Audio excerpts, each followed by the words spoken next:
I want to welcome everybody to today's webinar. We're going to talk about dark web password exposure check. This is really important information. Glad you've joined. We'll be brief today. My name is Ray Kuhl. I'm CEO of PBSI Technology Solutions. Many of you listening have been long-term clients. Thank you very much. For many of you, this is the first time you've been exposed to PBSI. The goal today is not to sell products, it's to inform. And you'll see why I felt it's so important to inform on this particular topic. So we'll move quickly. Thanks for participating with us. Those of you who are in attendance, you already understand that there is danger out there. So we'll briefly discuss that. We'll look at a dark web exposed password check, which is a tool that's just come into PBSI's realm of services within the last couple of weeks. And as soon as we saw this tool, we signed up for it. We are now publicizing this because it's really important for you to understand. Again, you'll see when you see it. Well, then once you've seen, it's very easy to have passwords exposed and for sale. What do we do about it? And a couple of other brief topics, but our main focus today, dark web password check. So for those of you who are not familiar with PBSI, we've been providing technology solutions in healthcare and industry and nonprofit for over 30 years. We have lots and lots of experienced staff. Excellent service is the preeminent thing that's important. So the thing that has been the driving growth in our business has been security monitoring and security services, and we're continually adding to the tool set of cost-effective tools to help clients. So you're going to see one of those today. So what is a dark web password exposure check? One, it's proof that the internet is dangerous. Two, you'll see how hackers have dollarized stolen data, and you'll see the evidence of keylogging and phishing attacks that are getting far further into our organizations than we may have thought. So I have a link here to an article that was just published within the past week or so that I thought very useful. We see information like this all the time. This one says hackers selling over 1 million decrypted Gmail and Yahoo passwords. In addition, LinkedIn, Tumblr, recently Adobe, DocuSign, some really important and in fact some security companies are in participation, but this indicates that you can buy a significant number of Yahoo accounts, 100,000 of these for a small dollar amount. And so this is just an article in the security press, despite the name, that indicates something that we see all over the place, and that is increasing documentation that hackers have been successful far beyond what we may have believed. So your email addresses and passwords are for sale, or at least today what you're going to find is a very easy way to identify if they are or are not. So one of the dangers is that the victim is typically not notified when you have a keylogger. If you've been the successful victim of a phish attempt 10 years ago, it's possible that that keylogger is still in operation and capturing passwords, but we'll see the evidence real quickly here. So this is a highly secure query into email addresses and passwords published for sale on the, quote, dark web. So there is another side of the internet that you can't get to unless you use the Tor browser, unless you have signed up for a Bitcoin account and things that most of us have no interest in doing. But once you have access, you'll see that there's lots of information for sale. And I know I was personally extremely surprised, shocked to see what was exposed about PBSI. And as we've looked at other clients, we see the same kinds of things. So you're going to see this. And by the way, everything you're going to see, we will not ever expose anybody's information. I'm using PBSI as a demonstration case because it's the only case I'm comfortable demonstrating, and all the passwords that have been exposed in the past have all been changed and aren't an issue. For each of you, we're happy to do individual queries so that you can see what the truth is at your domain. So I'm now going to do this password check, and it's going to log me into a website where I have specific permissions as a security provider. And you're going to see it's going to require two-factor authentication. As soon as I show you a query, you'll understand why. So I'm looking on my phone now for my real-time expiring code. So this is a service for which PBSI signed up. We pay a monthly fee, and then we pay not when we do queries, but when we do downloads. So we can do this for all kinds of organizations or email addresses. So the first thing I'm going to do is expose what we found at PBSI. So this is PBSI's domain, and all of our email addresses at PBSI fall under pbsinet.com. So if I use the tool properly, it will work quite well. So here is what was demonstrated to me by a company selling security solutions to security companies. And these, in fact, are the names of real PBSI employees, including my own. And in fact, that is the password that used to be my normal password. I saw that and thought, holy moly, I think I behave in a really secure way. But the fact is, my password may have been stolen 10 years ago, 5 years ago, 15 years ago. You really don't know. What's shown on this query is not the last time a password was exposed. This most recent shows on April 24th of this year. This employee, a very good person, has not been a PBSI employee for 10 years. So that data with this password was owned by somebody out there for many, many years before they decided to put it for sale on April of this year. And then so forth in March, and you'll see a regular. So what occurs when we do this search is all of the exposed passwords within the last 12 months. And we've done for just a handful of those of you who've attended, who registered for this webinar, we did test queries. 2 of you showed 100 exposed passwords. So that would be unusual. And I'm not trying to frighten anybody. This is simply saying, was I shocked when I see how many people, smart people, secure people at PBSI or passwords were hacked? Was I surprised? Absolutely. So there are many things we can't learn about the source of data. So some of these say ID theft forums. So apparently that's a site for sale. This one came from a website hack. These came from social media. We find lots and lots of these where we don't know if somebody went to Facebook and clicked on a link there. We don't really know how these happen, but what we know is this one was the result of a key logging. This one was the result of what it called a breach. Now, what was breached? I have no idea. So there is information we don't have, but what we do have is each password here is a legitimate password. So now I'm going to, and you can see then some of these passwords are complex numbers and letters. Those are passwords that are encrypted. So I'm going to take one of these, and I'm going to go to another site. This one is a free site, unfortunately. Anyone can go here. And if you have an encryption number, in this case it's an encrypted password, you can copy and paste anything you want to. So I'm going to do a couple here, one of which I know is can't be encrypted and one of which I know can be. So we find, we're told, and this is about our experience, that about 50% of the time, so I could do as many as 20 of these at a time, and I'm going to now tell this website to try and decrypt this password. So we know a lot of the passwords that are out there weren't encrypted. So they were already open. The ones that were encrypted, we're going to try and decrypt those. And you're going to see out of the 2 that I attempt, one of them says you couldn't decrypt that. This one, it found a password, and sure enough, that was a legitimate password. So that is really the summary. So we already know that my password was exposed. I'm going to show you how this is done for an individual password now, or individual email address. So if you have a Gmail or AT&T or whatever your password is, we can do a search like this. And in this case, it says nothing was found. I think I need to do this differently. Oh, I said com. If I could spell, my world would really be better. So we'll try this again. And it goes out and it finds that that was exposed twice, 2 different occasions. We don't really know why and how. I'm not proud of the fact. I have no idea how these things happened. I know we've learned a lot about secure behavior. Was it 10 years ago? I don't know. But if a, quote, security professional can make mistakes or has in the past, where are all of us? So that's the query.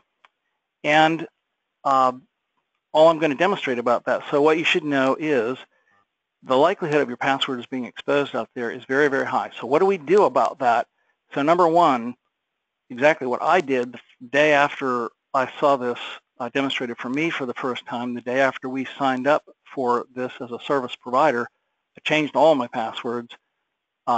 Change your normal passwords importantly, and don't use normal passwords.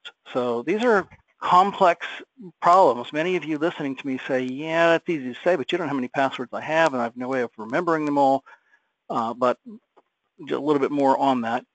So another key is don't reuse work passwords on personal sites. So if you have anything like a, quote, normal password that you use for work logins, use something completely different for personal, because you run the risk, and the organization runs the risk, that something that's done personally on your home PC, where there may be a keylog phisher that came from your 14-year-old child, that PC's compromise then might well compromise the same password you use at work. So separate the two. So how do you manage passwords? There are, I'm not intending to answer this question, but at least a couple of ideas. So use a secure password manager. There are some password managers that are out there for free, and they have varying pros and cons. LastPass is one. What I use is a product called Dashlane. I pay $39 a year, and the reason I do is it includes VPN security, and it encrypts all passwords when they're stored, and it synchronizes them across all my devices. So when I log into any device, I log into Dashlane, and with my very unique secure password, it synchronizes from my PC to my Surface to my Mac to my iPad to my iPhone to any Android device. So it keeps your passwords, and then you can go to Dashlane and log into any place from that single place. So it's convenient. So again, I'm not trying to sell Dashlane. I'm simply saying that there are tools out there. This one's a good one.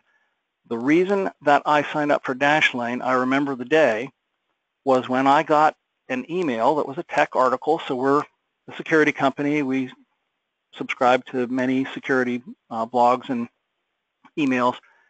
And I read this article. It started off saying, today I subscribe to Dashlane. That's the way the article started. And I thought, that's interesting. I've never heard of Dashlane. Well, the writer went on to describe, she's a security tech writer, and she was on an airplane recently at that time. Getting off the airplane, somebody tapped her on the shoulder and said, you're a security tech writer, aren't you? And she said, I have no idea how you knew that. How do you know that? And he said, I was watching everything you were typing on the airplane. And she got scared, researched alternatives, selected Dashlane, and pretty much the same day I heard that, I did the same.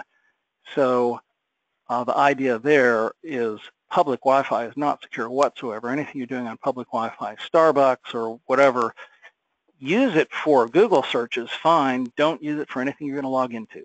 So that's just one component. So using a password manager has, for most of us, almost become a must, and especially if we do much on public Wi-Fi. Okay, two-factor authentication. It's enabled in an increasing number of apps where you get something on your phone that needs to be, it's updated every 30 seconds or so. And yeah, it's a hassle, but it's not much of a hassle, and it works really well. It is a very secure way to log into any website, because nobody who even knows your password and login can get there if you've enabled that feature. Don't use public Wi-Fi. And find out, this is an offer, if you wish, to find out if your passwords have been compromised. We now have a tool where we can help you with personal passwords, work passwords. So I'm going to go on and demonstrate one other product, just really briefly. For those of you, particularly in healthcare, but really any of you who have PCI compliance issues as well as HIPAA compliance requirements, there's a tool that we offer that's quite cost-effective. It can be done one time, or you can do it on an ongoing basis, that will scan your network and find all unprotected, meaning unencrypted, personal health information, personally identifiable information, and I'm going to show you very quickly how that works. So this is a software monitoring tool.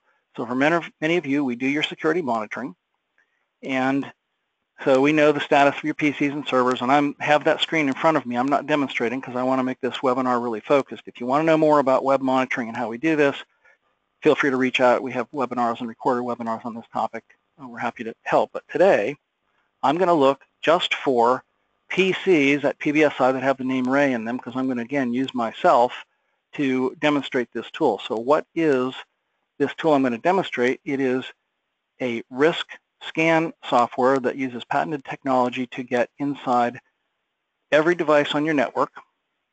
And I'm going to drill into the detail here. So every time the scan is done, a big picture report is published, obviously securely, available for either you, the client, or a PBSI technician.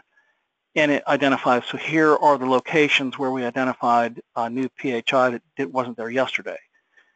And so it just did that scan last night on my PC, and I just did this query, and it says last night it found $1,400 worth of unsecure information on my PC. And then I can drill down, and again, this isn't, if I'm Ray sitting at his PC using his normal Windows, he can't see this, but on the dashboard, this is available. So this is a secure place where not every user at all of your PCs, but one security administrator within your organization or PBSI on your behalf can look down and see there are 2 files that were identified, and one of them has what appears to be a bunch of social security numbers, and these are fake numbers, you can see by the beginning and ending numbers, and a date of birth. And so I left this document out there intentionally for demonstrating, and the file is in my documents directory on my PC, and it's a file called sample file with dummy SS numbers. So sure enough, I left it there. Sure enough, the scan found it. Another example, just to be informative, this one is not stored on my PC. It's stored on my online OneDrive account in a folder I have called Ray Home Docs, and here's a document, and there are a couple of dates of birth in that document. So my $1,400 worth of exposed information is nothing whatsoever compared to a human resources PC that has an Excel file with a bunch of social security numbers and names associated. The valuation of this, how does it know $1,407? I'm not sure the exact formula, but on the internet there is a value. If you have just a name, it's not worth anything. A name with a social security number, that has some value. Add a credit card number that has more value. Add a CCV to the credit card that has more value, and so forth. Add a password, certainly way more value. So this is really an approximation to say that there's some risk on this PC. Maybe you'd consider it, but we have PCs out there when we first do a scan for clients that have hundreds of thousands of dollars of liability. So just be aware, this tool is available. If you want to know for sure what exists on your network, we can help you find out with the Risk Intelligence Scan. So the other thing to mention is you see that you have some passwords exposed. So what does that mean? Does it mean your security is bad? It doesn't. Exposed passwords, I want to make this point, they do not indicate that your security tools are not working. Exposed passwords virtually always take place because somebody makes the wrong click. Now, maybe at PBSI, somebody made a click that infected my PC and others and got some passwords. There's really no way to know after the fact how that took place, but somehow, sometime, something was clicked on a link, an attachment was opened, passwords were stolen, and that's virtually always the result of employee behavior because those links firewalls are bypassed, spam filters are bypassed, the employee simply makes a mistake, and it could have been on their personal home PC where a keylogger followed them into their login to work. This is actually how a copy of Microsoft Windows was stolen many, many years ago, where a Microsoft employee had been hacked at home, and when he logged into Microsoft's network, his security privileges were inherited by the person who, quote, owned his home PC, and the rest is history. So a very famous event that happened many years ago. So, so the point here is you don't reduce the number of password exposures, generally speaking, by improving your security. You improve security by teaching people. So we have some free security training we do. We have handouts that we offer, how to avoid bad emails, what an employee needs to know. We have free webinars we publish on this topic. And then we also do in-person or web training specifically for organizations. We find that works really well. Having somebody come into your office, sit down with a group of employees, or have 2 or 3 separate meetings depending on how many employees you have, that really works to connect with somebody. Because if I'm sitting at my desk, I'm an employee in an office, and our financial manager or administrator says to me, here's an email, watch this video. What's the likelihood I'm going to do it? What's the likelihood I'm going to be doing something else while I'm watching it? What's the likelihood I really get that message? And the same thing is true if they send me an email with an attachment and I say, read this, this is how to avoid bad emails, and I read it. It's the retention level for most people is at a certainly less than ideal level, but an on-site training, a trainer standing in front of your staff, real life person, presenting information, giving handouts, we find that's really, really effective. But that's one-time training. So what's displayed on the screen here is a product we've signed up as a reseller for. You have to have at least 100 seats before you can sign up for this. So most smaller organizations can't do this. But it's, again, a very, very cost-effective tool that we can set up ongoing security training that includes some phishing tests, meaning a fake email that purports to be from UPS or FedEx or some other source and is attempting to fool employees into clicking. But in this case, instead of actually installing malware, we're delivering them to different landing pages, which would be either a training screen or a training video. You clicked in this situation. Here's how you could have avoided clicking because the email you just received had these heads-up tails in it. Its address could be hovered over and so forth. We're ongoing emails that mix media and some testing included where after you watch this short video, you answer these questions. We find that training an army to participate in a battle, which we're all in. Hackers are out there. They're well-trained. They're very intentional. They're getting better and better. They're getting bigger, faster, stronger, and that will not stop. We need to train our army. So there's a process that we can help set up for you. So I won't talk more about that, but just be aware, one-time training and ongoing training, that really is the only way to prevent additional leaks. So if you want a test done, regardless of the size of the organization, if you want a one-time test done where we'll provide to you in a very secure encrypted method all of the exposed passwords, just ask for it, we'll do it. If you want to have this done quarterly or monthly, so if you wanted it done monthly, you'd pay $1,200 per year and have this done monthly. So why would that be useful? If you recall seeing the query that I did where a new email showed up in April, we've done this with a handful of clients at this point where we show them what their results are. They say, oh my gosh, sign us up. 2 days later, we deliver the results and a new address has been added. So these addresses don't just, nobody knows when the thing was exposed, but now you can learn that the exposure is now made available for sale. For individual email addresses, these get done individually, but it could be a mixture of Gmails and AOLs and whatever addresses, and just how many of our addresses you want us to check, we can give you the results on what we found. So feel free to reach out if you'd like us to do that. So that concludes content for today's webinar. I hope you found this valuable. I'm sorry that this information is frightening, but I feel like we all need to be frightened. When I saw my own normal password exposed, that was a heads up to me. There was no other way somebody could have caught my attention in that same manner. So I'm trying to catch your attention to know if you're interested in finding out, we can help you. Security is really important. So there are a number of security services we offer, and you're welcome to ask or contact us. And for many of you, we already provide lots and lots of these services, online monitoring, web protection services, other technology services. You're welcome to explore those. But today, our goal was and is dark web test. Make sure you know about that. So I want to thank you all for your attendance. We are finished with content. Thanks for participating.